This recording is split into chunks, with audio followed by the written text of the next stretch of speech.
So me being naive and with the trust I have for a husband, I never one day would believe that my husband can use me for drug trafficking. It took them like 2 hours to open the whole bag. That was when they brought out like 3 bags of drugs and they coupled it back again.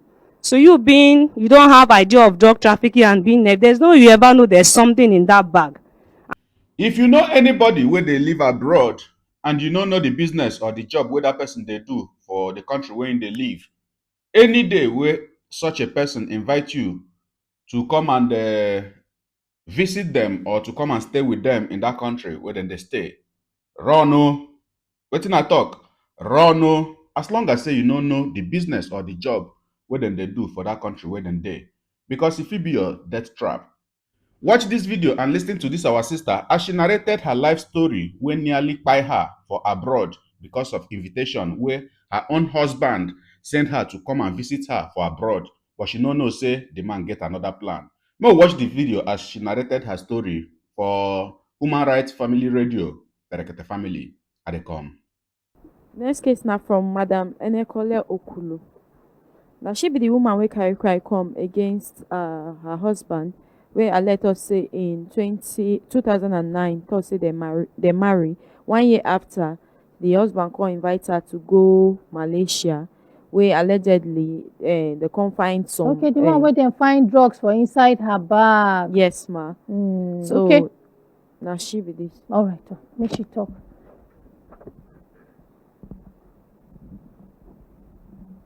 Good morning, my ordinary president. Good morning, Auntie Mariam. Good morning, Brekete family. My name is Peace Enekole Okulu.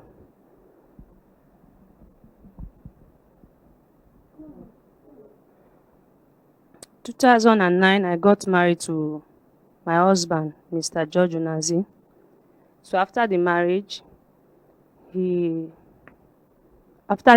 traveled to Malaysia so that I went back to stay with his family. That was 2010, January he traveled. So by 2011, April, he called me and said he wanted me to come over to see him because then I was having like a kind of growth in my eye. So that was what he told me, that I should come over so we can just do the operation in Malaysia. Then I was pregnant for my second child. So at first I never wanted to. I find the invitation somehow because I was sick. I was just taking in for my second child. So later he pushed harder. I said I should come because the operation in Nigeria is not so okay, that I feared there will be complications. So I accepted the invitation. Then I traveled to Lagos where I stayed with his elder sister. But all through the process of the passport, I went to the embassy office in Ikoyi. I did the passport myself. But the visa, ticket, everything was arranged by him. So he told me that around that April when I was in Lagos with his elder sister, that one of his friends will be coming from Malaysia, Mr. Julius. So that he bought a bag for me as a kind of gift present. So I was like, okay. So we waited. He said I should wait, that the process, the process is in, everything is in process. So I was waiting and I was with his elder sister. So one fateful Sunday, he called me and said, the bag is ready, that the friend just, sorry for the delay, the friend came, he's trying to put one or two things in order, so I'm fit to collect the bag. So I said, how can I locate this your friend? Then later he called me and said, there's no need to see the friend. So he sent his younger brother to go collect the bag from the friend. That Sunday I was preparing to go to church, but I stayed back because he said the bag will be coming in the morning. But we waited till it was around after 2, the younger brother came with the bag. So yeah, his elder sister and her daughter, one Miss Jane and Rejoice, they were in the house with me. So when they brought the bag, I said I don't need the bag because it's too big for my clothes. I'd already packed my things in my own bag. So he now called me, said I should come with that bag. That I should come with the bag. That he the was bag insisting. They insist, say make you carry the bag. He say come. I carry the bag come. Say the bag they matured, look like bag where you carry travel to overseas. So me being naive and with the trust I have for a husband, I never one day would believe that my husband can use me for drug trafficking. So when I opened the bag, I saw attachment, the one they used to make hair. That was what I saw in the bag. So I was like, he now called me. I said, what are all these things for? He said, in Malaysia, attachment is very expensive. That I should bring it. That's is into the business. That's the business is do. So me, I'm like, this bag is too big for my clothes because the journey is just for like 2 weeks, as he said it, for operation. Because then I was into auxiliary nurse practice of a thing. So I said I cannot just leave my practice and just go over and stay in Malaysia. I said only for 2 weeks. So that was why I packed few clothes. So he insisted. So when we checked the bag again, down the bag there was CD plates, Nigerian CD plates, Nigerian movie. So I was like, what are all these things for? He said, just come over. That's the business I do. It's very expensive in Malaysia. So me being nice, because I was 22, going to 23 years then, and with the trust I have for him. So the elder sister was like, okay, since he insists. So it was the elder sister's daughter that helped me because I was pregnant, I was dizzy, I was not strong. So they helped me pack all my things. We transferred all my clothes to the bag. That was how I left for Malaysia on Monday. So when I got to the airport, I transit the bag and I entered the flight. So my transit from Nigeria to Dubai. So for Dubai, there was a stopover for like, I think 2 hours like that. I was waiting. So I think they detected the thing from Dubai because on reaching to Malaysia where they stamped me and then I was going to get my luggage. Before as soon as I touched the bag, I was surrounded with by a group of men but they were not on uniform. I never even knew they were policemen. So they're like, madam, your bag? I said, yes, it's my bag. They said, okay, follow us. I said, why? Me, I'm coming from Nigeria and I'm very tired. I'm pregnant. I need to go, I need to rest. I need to eat. Because all throughout from the flight, I wasn't eating. I was vomiting. And I'm not used to their food. So they now pleaded. They said I should just give them few hours of my time. That if it's not what they are thinking, that they'll let me go. So I followed them to a room. As soon as we got to the room, they make me sit in the middle of the room. And they put the bag in the table. There's a table in the middle of the room. So they brought screwdriver. I was like, screwdriver? Like, I don't even know what was going on. But at the time I started like, okay, maybe that could be I was just like, I was shaking all over. So they said I should calm down, that there's something they saw in my bag. I said, something like what? They said I should calm down. So when they opened the bag, it was like, okay, this is the bag. They opened the bag, then they packed the drug inside, then they coupled it back. So they used a screwdriver. It took them like 2 hours to open the whole bag. That was when they brought out like 3 bags of drugs. And they coupled it back again. So you don't have idea of drug trafficking and being there. There's no way you ever know there's something in that bag. And coming from a husband I married. So I was shocked, and that was when they decided beating me, that I have to tell them the truth or else it will not be funny. So I said, I don't know. With me, I had invitation letter from my husband. So they're like, and his phone number was written on it. So I was, okay, that was when it occurred to me, like, how come I'm coming to see my husband and he told me he's not going to come to the airport to pick me.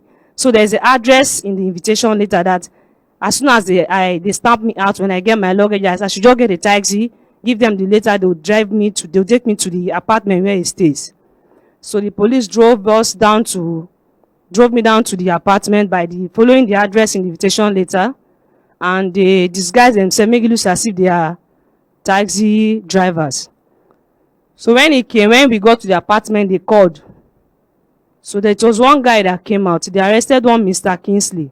But me, I don't know anything. I don't know him. I cannot implicate innocent person. I told them this is not my husband. But then when they were beating Mr. Kingsley, he said, my husband, George Unazi, ran away. So that was how he left. He was saying like he would get a lawyer for me. No lawyer. I was in the lockup for police cell for 14 days, and they took me to court. After then, they took me to the prison where I stayed, and I had my baby.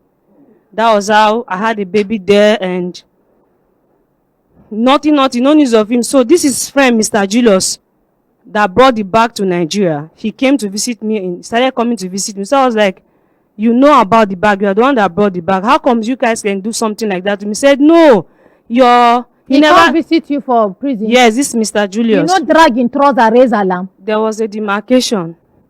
you know, signal the police there, I mean the people, the prison wardens say, see one of the people wey implicate you, make them drag the person. So the thing like ma was the shock.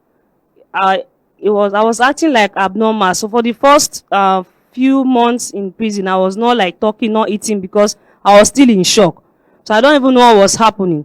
So that was when he came. He was apologizing. He said it's not his fault. That my husband never told me that I'm his wife. He said it's one of his cousin sister that is coming. Even if it's his cousin sister. So I was like, okay, since I came now, you know, the food is very bad and I'm pregnant. You know, they sell milk around there. So like nobody is coming for me saying that's why I summoned the courage to come. Please don't worry, we'll take care of you. We've gotten a lawyer. That's what they told me. They paid a lawyer. But whenever I go to court, there's no lawyer till they transfer the case to Federal High Court in Malaysia. So when he got to Federal High Court in Malaysia, there was nothing they could do about it. I have to like face the law, which was law of 1952. The law of 1952, there is no pardon, is death by hanging. So I was in remand for 4 years. I kept going to court because there was no lawyer to represent me. Later, Mr. Julius came again that, okay, the first lawyer they took is, he ate the money and ran away, that they've paid one lawyer. The lawyer, it was so one of the Mr. Julius come meet you for prison? Yes. And you still no raise alarm again? I don't know, like, maybe I was too naive. I don't even understand what was going on then. The shock, the baby, everything, the suffering, I was just like, my baby is there, where we sleep on the floor. There was no good food for the baby, and I was not eating anything good like that will produce enough breast milk for the baby. So the embassy, I was opportune, like one day a Nigerian embassy came and they saw me. They promised to do something, so they were aware about my case. But at first, after 3 months, my husband came. Then he now gave me stories. He gave me the story like it was a setup. Actually, he went into business with one of his colleagues, and they said he cheated them. So when they knew it was his cousin that would die, but he was trying to, I still believe him as huge as a husband, because me, I never thought he could do something like that to And me. your husband still visit you for prison? Yes, that is when he started telling me the story. He told me this story that it was actually a setup, that I should not worry, that he had a deal with one of their business associates, and they lied against him that he ran away with their stuff. So they're trying to get back at him. That was what they did. So me, I don't still understand the whole thing, because I still have, like, they were taking me for counseling under psychiatry because it affected me, that I was not myself. So whenever he talks, people can be talking, but I'll just be hearing like noises on my head because of the shock. I was still in shock. So I don't understand everything that was happening until when the embassy helped me. They carried the baby, because the stress of nursing a child myself in prison. So it like made me like I was like having mental issues. So until, okay, I was in prison one day, a lawyer came, one of the best lawyers in Malaysia. It was Mr. Kapasin, but then he never paid the lawyer. He just went there he tricked the lawyer and made them to like open my file.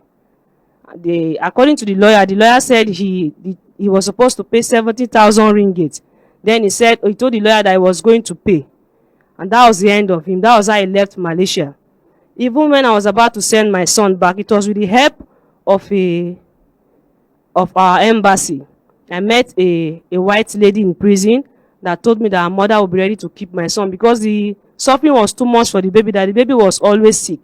And the country then was, as per 2011 that I was arrested, to 2013, they were racist. They don't like black there, and the baby is very dark. So if my baby is sick, that I go to the warders, they just like, all they do is they chase me. Oh my God. So it was so sick to the point that I almost lost the baby. That was when this kind white girl, she was also in prison. She told me about her mom, and she introduced me to the mom. And the mom came with this Mr. George's friend, Julius. That was how they introduced the woman to the embassy. And I went to the court. That was how she picked my son. And she helped me care for the boy for 2 months, depending on when the embassy will prepare his passport. I have my son's passport here. Okay. So that was how the embassy helped me send the boy to Nigeria. There was no trace of him till 2015. When I went for my finance, I lost my case. So they sentenced me death by hanging. That was around May 12th. So it was the same May that Barack Obama came to Malaysia and was like pleading on behalf of foreign prisoners, and they should like try to change the section of the drug case in Malaysia. So they now put an end to hanging to women, but they now made it life imprisonment. So that was how I was sentenced. And with the help of this white woman, I gave his number to this white woman, and she helped me contact it, because then my son has gone back to Nigeria. She helped me contact my husband George. He lied to her that they should tell me that my father passed away, that is raising money to bury my father, while my father was fully alive. That was the story he gave them. So me thinking it was true, because nobody was coming to visit me. I don't have call card to call my family. So that even made me more depressed. I started hearing voices because I thought I've lost my father. Until somehow somebody like just saw me, and my lawyer, this very particular lawyer he tricked. She became so like interested in me. She was like, don't worry, I don't know why, I just felt like I should help you. Forget about the money, I will stand for you. So that was when let's appreciate this lawyer. Then I was already in live imprisonment. So she started digging in, because the system there is, if you don't pay them, they don't take your case serious. So it was later when she saw like the way everything was going, and with this white woman that picked the baby, she has a friend, an influential man. The man, they became interested in me. So that was how they all went together. They went to the airport trying to dig in. The day I was arrested, because the law in Malaysia is so funny that they believe in face expression. So the police who arrested me, they said the day they arrested me that I was not crying. So it shows that I'm aware of what I was carrying. But the truth is, I was shocked, and I cried, and I was bleeding. They took me to the hospital because they felt I was going to lose my baby. So she tried to investigate, and she came up with... Now the beating where them beat you now make you Yes, bleed? because while they were trying to make me talk, they don't believe I don't know about the drugs. So they beat me back. Every time I go for statement, it's different kinds of beating, and different police that will be beating me. They don't even mind, and they don't like black, so they don't care if you're a woman. There was one I was sitting, I didn't even knew. They were asking me a few questions. He just came with his boot. So when he gave me that kick on my face, I tumbled. That was how I started bleeding. What? So it was with the help of this lawyer now, Sergeant, which I have a contact. I think keep in touch with her and this white woman. So she said I should not worry, that she just felt like something tell her to help me, that she was going to help me. So then George was nowhere to be found, and he stopped calling my family, because my family, they were thinking it was his elder sister that did it to me. So they were like against the elder sister. He never said anything at first, because there was no way I could reach anybody, no call card to tell my family. So he was coming to give them lies that they just it was my passport, that something happened to my passport. It was the kind of fake visa, so they are working on it. They will soon release me. Now wetin he tell your family? And that was what I told my He family. no tell them say na the drugs wey he put for inside that bag, allegedly. At first, he was trying to help. He was thinking it's something like he can handle very fast. Madam, what did you say? I said at first, Who was trying to help? George was telling me that he will bring me out, he will bail me, he will blah, he will blah. Who is George? Which is my husband. I don't like calling him my husband, I'm sorry. And you are saying he was trying to help? No, that was what he told my father. I'm telling you what he was telling the lies he was feeding my parents. Oh, I thought you are the one that is saying he's trying to help. No, he was... I for tell you, say make you just go back, go sit down. No, I was telling you the lies he was feeding my family with. He said he has paid a lawyer, and they are working on it, that they will bring me out. But 1 year passed, 2 years passed, 3 years passed, 4 years still. He became like he don't know what to say. That was how he disappeared. So when he disappeared, my father and me, I was not calling my family. There was no call card for me. Yeah. So my father just assumed the worst has happened. So somewhere around 2019, my father died of heart attack, because I was my father's favorite. So that was how. And you still there for prison? I still there for prison when my father died, 2019. Oh, so when my father died, it was another war for me. I totally went into depression. Like this time I was hearing voices that I needed peace to help me sleep and relax. Oh my God. Till 2023. So let me come back to my appeal story. So when this lawyer, she now put in for appeal for me in Federal Court of Appeal in Malaysia. So as God Please hold on for the ordinary president. Hello, Madam President. First of all, make we appreciate her. Yes, sir. Make we celebrate her. Make we celebrate her life. Yes, sir. Una no dey clap for her. Wetin dey worry una? Person wey escape death, na him una no wan celebrate. So make we celebrate her abeg. We no go finish her matter today. She go come back tomorrow. Yes, my President. The tomorrow be say she go bring this man picture. Okay, sir. We go show the whole world the face of this human being. Yes, sir.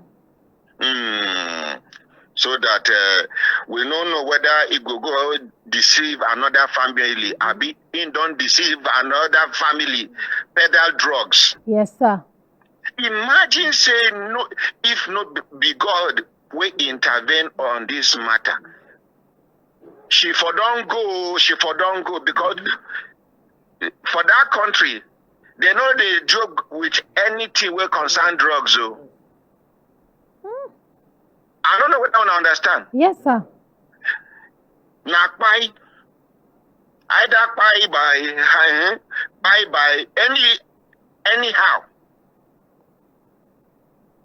The smallest one na life imprisonment.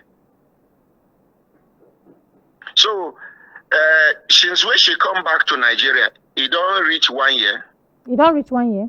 2023. She come back 2023, sir. 2023. Yes, sir. She go down the hill now from the inside. Yes, sir. After tomorrow, make we see what thing we go fit do for her. Okay, sir. Because somebody like this, we suppose even put her for one angle where she go the advocate on behalf advocate for people where they use their head like this.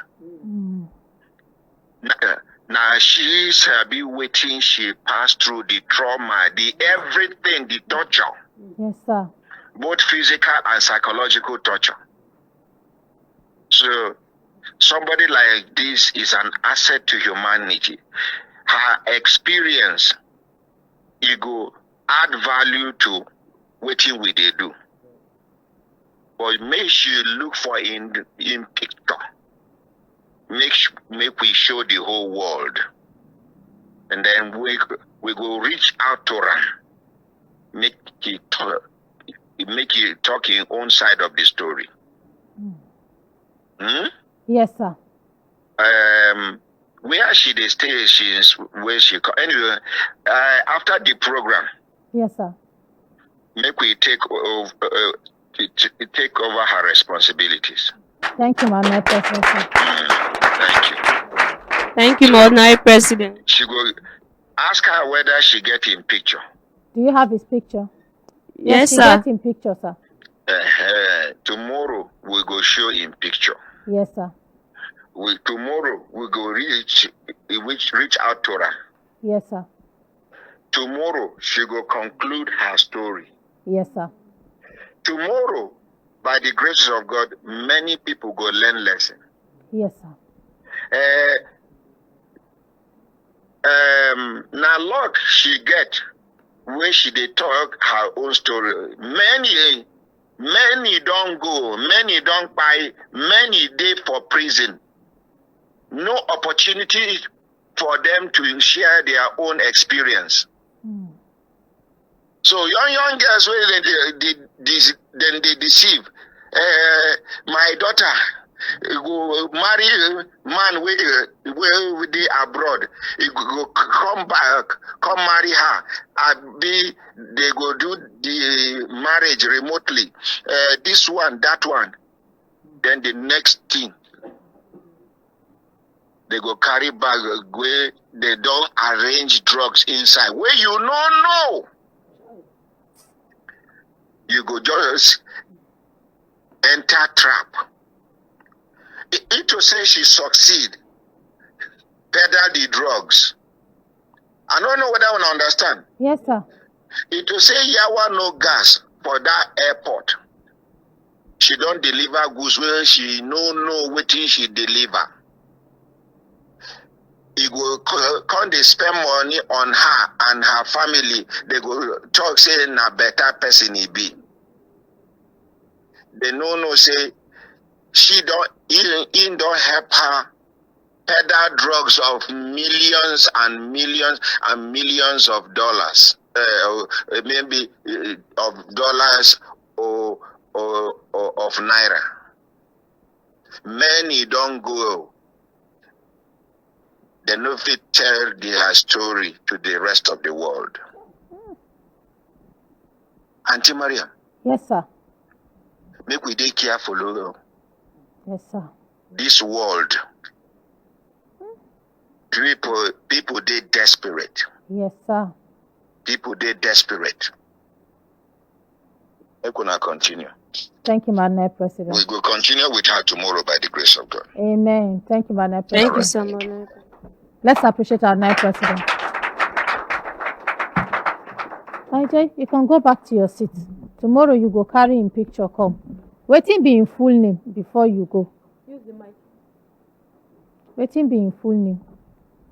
George Unazi, but when I come back, I dey see am for Facebook, George U. King, something like that. No worry. Tomorrow we go continue.